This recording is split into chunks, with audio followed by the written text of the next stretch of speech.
บายดีกินข้าวปุ้นเด้อพี่น้องข้าวปุ้นตีนไก่ข้าวปุ้นไก่ใส่ตีนไก่แซ่บมากินกันเด้อเปิดบอกไงจานมาไงโอ้น่ะเอามากินกัน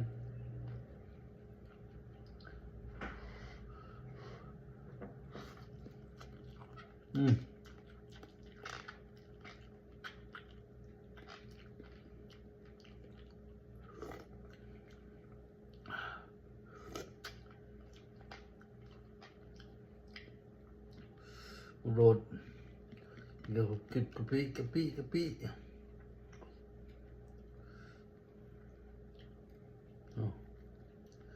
โอ้กินกะปิ